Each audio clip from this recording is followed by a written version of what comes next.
آل محمد كما باركت على إبراهيم وعلى آل إبراهيم إنك حميد مجيد. عن الحسن بن علي رضي الله عنهما قال: علمني رسول الله صلى الله عليه وسلم كلمات أقولهن في قنوت الوتر: اللهم اهدني فيمن هديت، وعافني فيمن عافيت، وتولني فيمن توليت، وبارك لي فيما أعطيت، وقني شر ما قضيت، فإنك تقضي ولا يقضى عليك، إنه لا يذل من واليت، تباركت ربنا وتعاليت. وفي رواية أخرى: ولا يعز من عاديت. وزاد النسائي من وجه آخر في آخره: وصلى الله تعالى على النبی.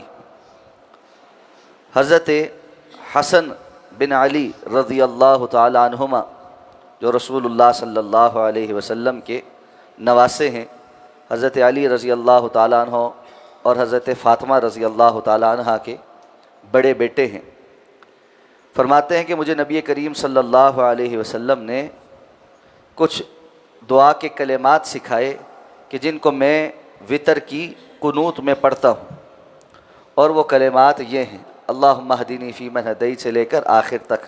اس کا ترجمہ ہے: اللہ، جن بندوں کو آپ نے ہدایت عطا فرمائی ہے ان کے ساتھ مجھے بھی ہدایت عطا فرما دے، اور جن کو دنیا اور آخرت کی تمام بلاؤں سے سلامتی اور عافیت عطا فرمائی ہے ان کے ساتھ مجھے بھی عافیت عطا فرما دے، اور جن کا آپ کارساز بنے ان بندوں کے ساتھ میرا بھی والی اور کارساز بن جائیں، اور مجھے ان تمام چیزوں میں برکت دیں جو آپ نے مجھے عطا فرمائی، اور اپنے فیصلوں کے اثرات بد سے شر سے مجھے محفوظ فرمائیں. اور فیصلے سارے تو آپ ہی کرتے ہیں، اور سارے احکامات آپ ہی جاری فرماتے ہیں، اور آپ پر کسی کا حکم نہیں چلتا. بلا شبہ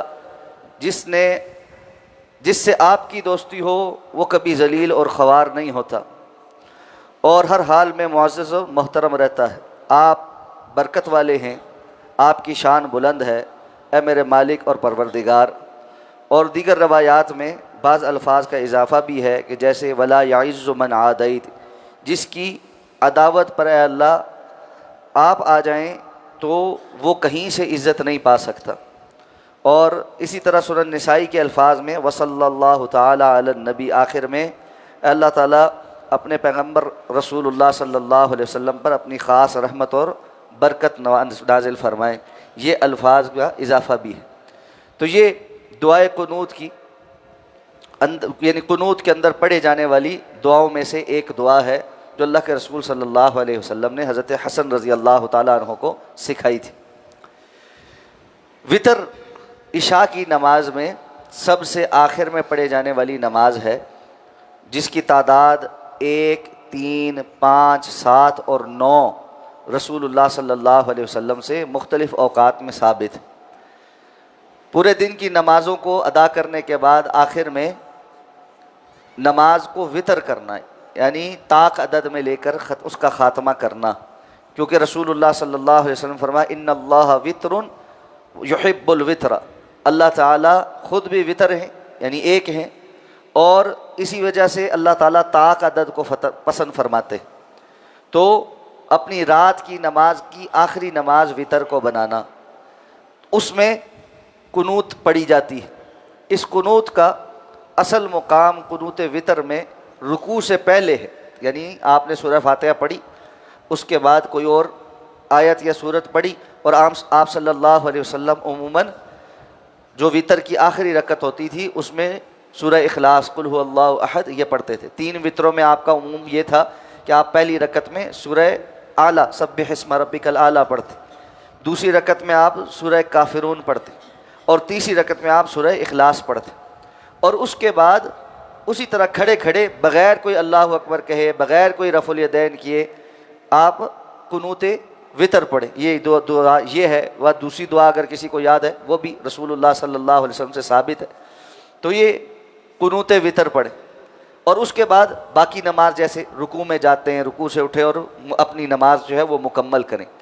تو یہ وطر پڑھنے چاہیے. یہاں یہ ضرور ذہن میں رہنا چاہیے کہ یہ قنوت مسنون ہے، وطر کا رکن نہیں ہے۔ یعنی اگر کوئی بندہ جان بوجھ کر بھی قنوت وطر نہیں پڑھتا تو اس کا وطر ہو جاتا ہے، اور وطر میں کوئی کمی نہیں ہوتی۔ یہ رسول اللہ صلی اللہ علیہ وسلم کی سنت ہے، اور واجبات میں سے یا وطر کے رکن میں سے کوئی، ارکان میں سے کوئی رکن نہیں۔ تو اس لیے کبھی کبھی جان بوجھ کر بھی دعائے قنوت کو چھوڑ دینا چاہیے، تاکہ یہ احساس رہے کہ یہ کوئی فرض نہیں ہے۔ بسا اوقات اگر کوئی عالم چھوڑ دے تو لوگ حیران ہوتے ہیں، جی اس نے جو ہے نا دعائے قنوت ہی نہیں پڑھی، ان کے نزدیک وطر ہی نہیں ہوتا۔ ایسا نہیں، تمام فقہا کے نزدیک دعائے قنوت وطر کی سنتوں میں سے ہے، رکن میں سے نہیں۔ اللہ تعالیٰ ہمیں سمجھ کر عمل کرنے کی توفیق عطا فرمائے۔ سبحانک اللہم و بحمدک، نشہد ان لا الہ الا انت، نستغفرک و نتوب۔